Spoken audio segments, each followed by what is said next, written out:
Assalamualaikum warahmatullahi wabarakatuh. Perkenalkan, nama saya Nurliana BR Radar dengan NIM 2310102004. Di sini saya akan menjelaskan tentang jurnal penyesuaian dan cara membuat jurnal penyesuaian. Jurnal penyesuaian adalah jurnal yang dibuat ketika ada perubahan saldo pada suatu akun. Setiap pencatatan terjadinya perubahan saldo pada suatu akun tertentu pada akhirnya dapat menunjukkan saldo yang sebenarnya.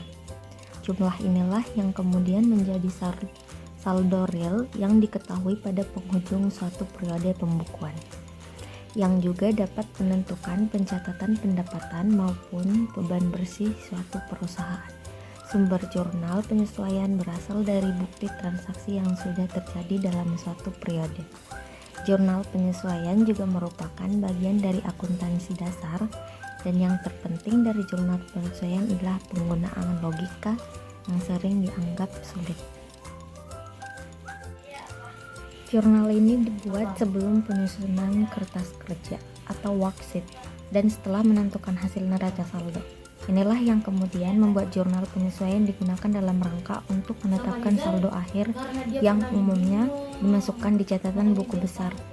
Dapat kita simpulkan juga bahwa jurnal penyesuaian adalah jurnal yang disusun untuk mencatat perubahan saldo pada akun tertentu yang nantinya memperlihatkan jumlah saldo yang sebenarnya di akhir periode. Adapun akun yang menggunakan jurnal penyesuaian, yang pertama persediaan barang dan jasa, kedua persediaan perlengkapan, ketiga penyusutan aset tetap, keempat biaya yang menjadi hak dibayar, kelima biaya dibayar di muka, keenam penaksiran piutang tak tertagih, ketujuh penyesuaian saldo kas di bank dengan laporan rekening, kedelapan pendapatan yang menjadi hak diterima, kesembilan penyesuaian saldo kas di bank dengan rekening koran dari bank.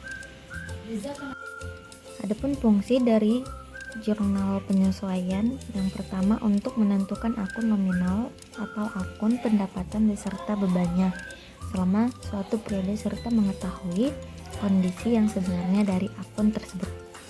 Dan yang kedua untuk memperkirakan nominal atau pendapatan beserta beban yang sebenarnya dalam satu periode yang dimaksud. Dan yang ketiga untuk menentukan saldo catatan yang dimasukkan dalam akun buku besar nantinya di akhir periode, sehingga estimasi saldo kewajiban maupun harta akan memperlihatkan jumlah yang sebenarnya. Dan yang terakhir untuk mengetahui situasi sebenarnya dari akun real atau harta, kewajiban, dan modal di penghujung periode yang dimaksud. Cara membuat jurnal penyesuaian, yang pertama buatlah neraca saldo yang belum disesuaikan. Setelah itu lakukanlah analisis terhadap setiap akun yang ada di dalam suatu usaha. Yang ketiga, mencari semua data transaksi yang sebelumnya sudah tercatat tetapi tidak sesuai dengan keadaan yang sebenarnya.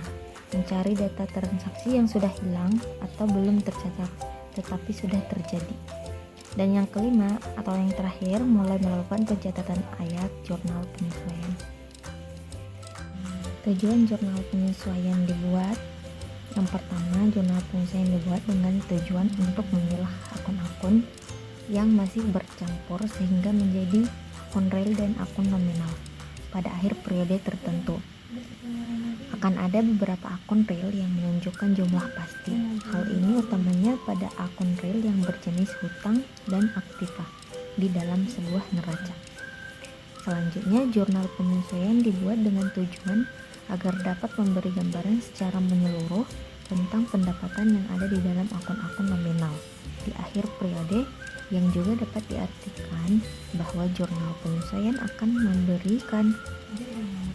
memberikan gambaran terkait jumlah beban serta jumlah pendapatan secara valid. Jurnal penyesuaian juga dibuat dengan tujuan untuk menekan setiap potensi kesalahan yang mungkin terjadi yang dikarenakan oleh beberapa pos antisipasi.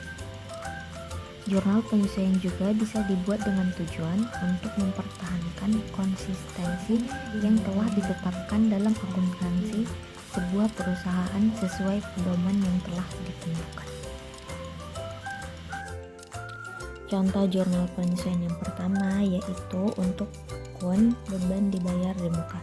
Definisi dari akun ini sendiri adalah beban yang harus dibayar oleh perusahaan saat periode selanjutnya.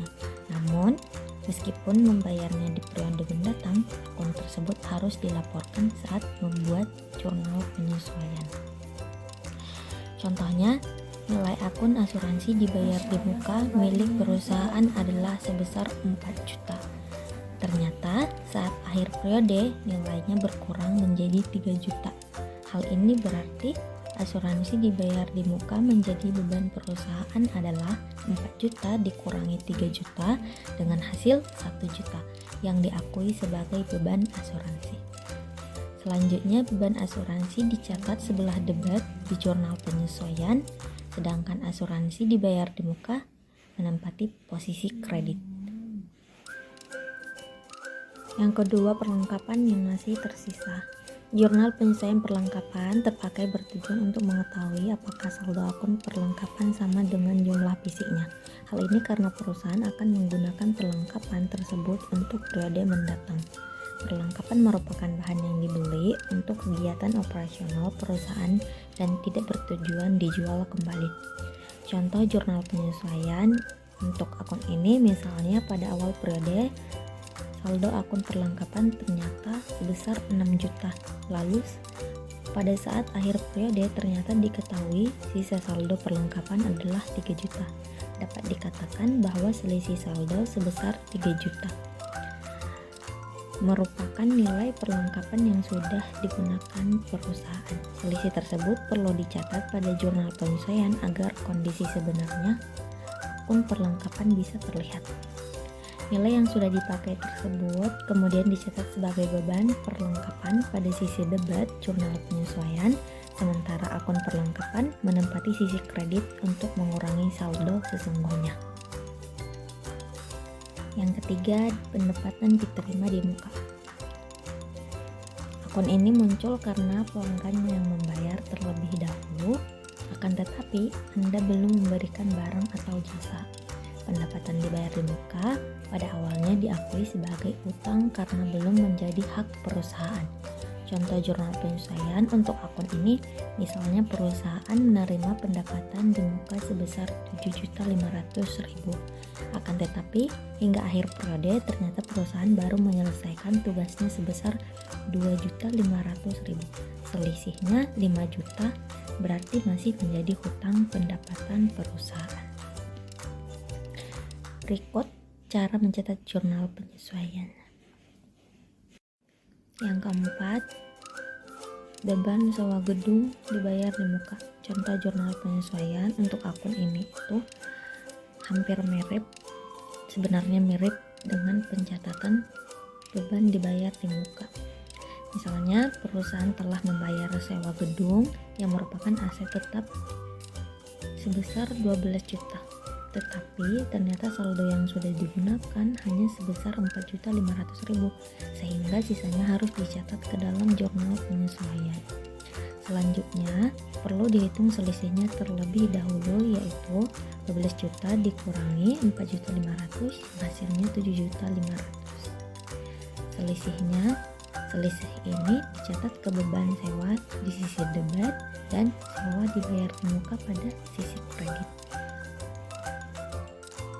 Yang kelima, penyusutan peralatan. Contohnya, peralatan perusahaan mengalami penyusutan senilai 3 juta. Nilai penyusutan tersebut langsung dicatat ke dalam jurnal penyesuaian.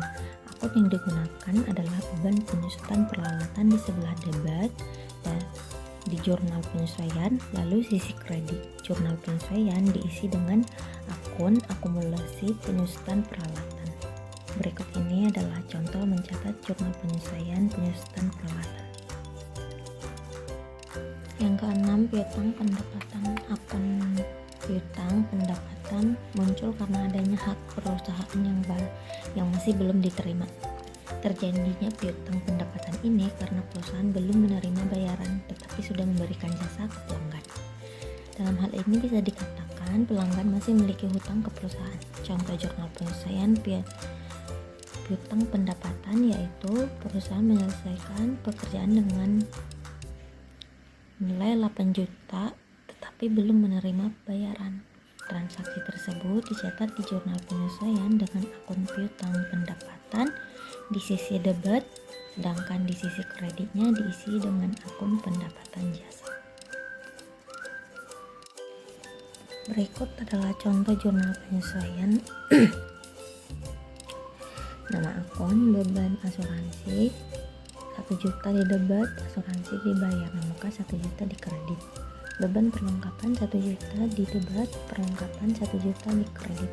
Pendapatan diterima di muka 2.500.000 di debit, pendapatan jasa 2.500.000 di kredit. Beban sewa 2.500.000 di debit, sewa dibayar di muka 2.500.000 di kredit. Beban penyusutan peralatan 3 juta di debit, akumulasi penyusutan peralatan di kredit 3 juta. Piutang pendapatan 8 juta di debit, pendapatan jasa 8 juta di kredit. Hasilnya balance, hasilnya itu harus sama, jadi hasilnya itu 18 juta, sama-sama 18 juta. Terima kasih. Sekian penjelasan dari saya, kurang lebihnya mohon maaf. Terima kasih.